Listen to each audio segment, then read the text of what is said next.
കോഴിക്കോട് കല്ലുത്താൻ കടവിൽ നിർമ്മാണം പൂർത്തിയായ പുതിയ പാളയം മാർക്കറ്റ് മുഖ്യമന്ത്രി പിണറായി വിജയൻ ഉദ്ഘാടനം ചെയ്തു. മാർക്കറ്റ് മാറ്റിസ്ഥാപിക്കുന്നതിനെതിരെ തൊഴിലാളികളുടെ പ്രതിഷേധം തുടരുന്നതിനിടെയാണ് പുതിയ മാർക്കറ്റ് പ്രവർത്തനം ആരംഭിച്ചത്. നാടിന് നല്ലത് വരുന്ന കാര്യങ്ങൾക്ക് എതിർപ്പുമായി എത്തുന്നത് ഇപ്പോൾ പതിവാണെന്ന് മുഖ്യമന്ത്രി പറഞ്ഞു.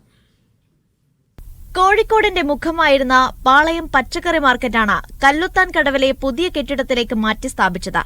പദ്ധതിക്കെതിരെ പ്രാരംഭഘട്ടം മുതൽ ശക്തമായ പ്രതിഷേധവുമായി മാർക്കറ്റിലെ തൊഴിലാളികൾ രംഗത്തെത്തിയിരുന്നു. ഇത് തുടരുന്നതിനിടെയാണ് മാർക്കറ്റ് ഉദ്ഘാടനം ചെയ്തത്. പ്രതിഷേധക്കാർക്കെതിരെ മുഖ്യമന്ത്രി തുറന്നടിച്ചു. നാടിന്റെ നല്ല കാര്യത്തെ തള്ളിപ്പറയുന്നതിന് പിന്നിലെ ചേതോവികാരം എന്താണെന്ന് മുഖ്യമന്ത്രി ചോദിച്ചു. നാടിന്റെ വികസനത്തെ അനുകൂലിക്കാത്തത് പ്രതിപക്ഷം ചെയ്യുന്ന തെറ്റാണെന്നും പിണറായി വിജയൻ പറഞ്ഞു.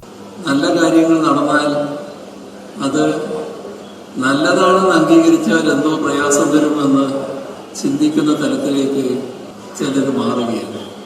അതിന്റെ ഭാഗമായി ഈ നല്ല കാര്യത്തിന് എല്ലാവരും ഒത്തുചേരുക എന്നതാണ് ഏറ്റവും പ്രധാനം. അതിനിടെ പഴയ പാളയം മാർക്കറ്റിന് മുന്നിൽ ഇന്നും തൊഴിലാളികൾ പ്രതിഷേധവുമായി രംഗത്തെത്തി. പ്രതിഷേധക്കാരും പദ്ധതിയെ അനുകൂലിക്കുന്നവരും തമ്മിൽ ഉന്തും തള്ളുമുണ്ടായി.